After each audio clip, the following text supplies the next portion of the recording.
This isn't a countdown from worst to best. It's a breakdown of the medieval and fantasy games that define the genre, and there's no better place to start than Witcher 3. Witcher 3 isn't just a good RPG, it's a game that still puts modern titles to shame. A massive world, deep characters, and a story that actually respects your time. This game takes place on a world called the Continent. Humans and monsters only ended up here because of a massive event called the Conjunction of Spears, when different worlds smashed together.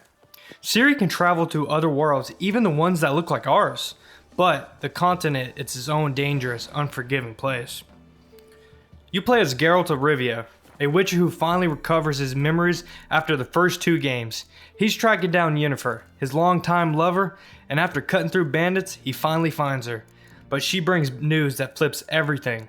The Emperor of Nilfgaard, a man who hides behind the biggest army on the continent, wants Geralt for a mission he can't handle himself. He wants Geralt to find Ciri, his biological daughter and Geralt's adopted daughter. But this isn't some royal fetch quest. Ciri's being hunted by the Wild Hunt, a supernatural army that wants her elder blood, the power to travel between worlds. If they get her, they reshape reality. So every quest, every clue, every step Geralt takes is a race to reach her before they do. Here's why The Witcher 3 earns the top spot. It released 10 years ago, incredible writing, and some of the most memorable characters in gaming. This world feels alive, not bloated. It doesn't bury you in pointless icons or chores. It builds slowly and pulls you deeper into the story. As an RPG, it hits everything that matters. Meaningful choices and satisfying combat. Deep builds, you can lean into swords, signs, and alchemy, whatever fits your playstyle. Even the side quests feel like full stories. And that's why Witcher 3 doesn't just rank high on this list. It defines what an open world RPG should be. 10 years later, most games still can't touch it. Witcher 3 tells a carefully written story. Skyrim hands you a pen. It doesn't just drop you into a world. It steps back and lets you decide who you are.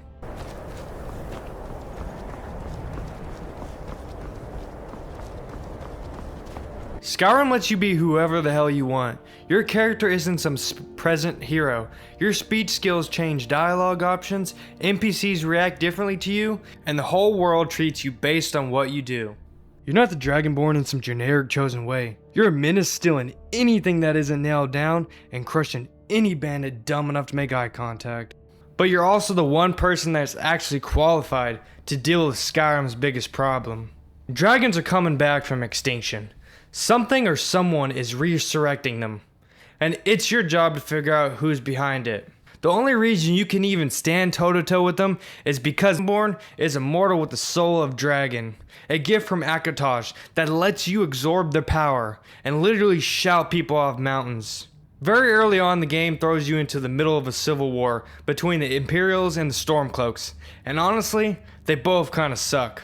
Bethesda builds incredible worlds, but their factions? Yeah, none of them are exactly heroes. You're basically choosing which flawed group annoys you the least.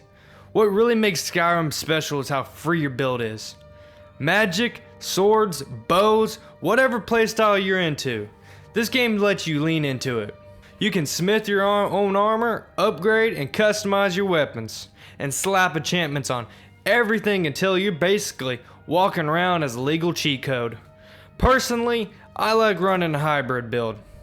One-handed sword on the right, magic on the left. When something 10 levels higher than me jumps out of a cave, I just spam heal, panic swing at everything and hope Skyrim's gods feel bad for me. For a game this old, Skyrim refuses to die.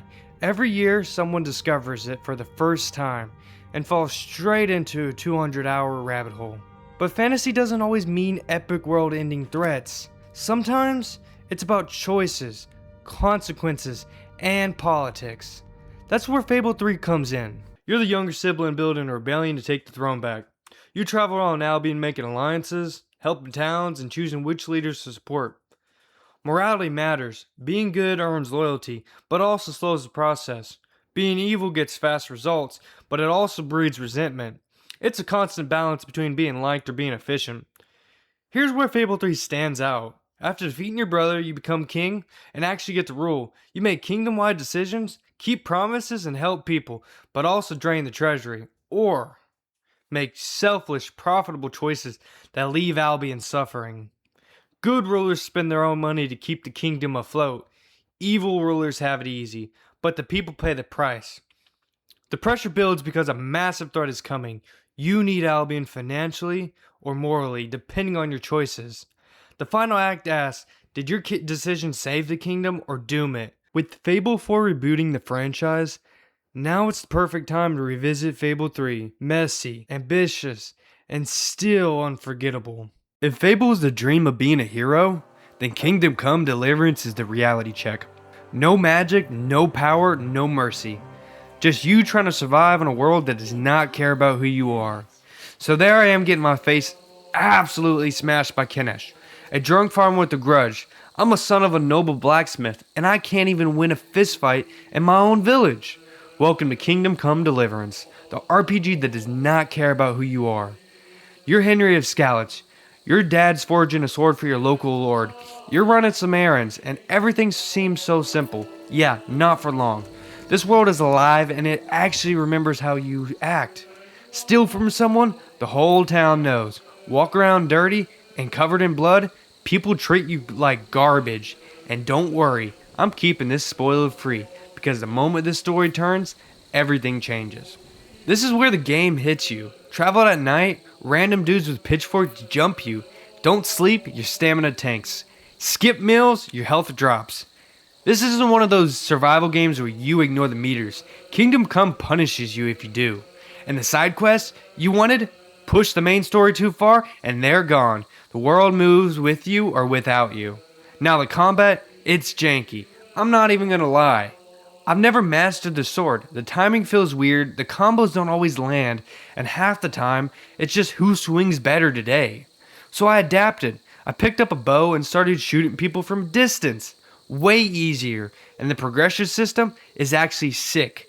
Everything levels up by doing it. Sword fighting, speech, alchemy, riding horses. No skill points, just practice. Kingdom Come Deliverance is the punishing, unforgiving, and one of the most immersive RPGs I've ever played. If you want a game that doesn't hold your hand and actually rewards you for learning, this is it.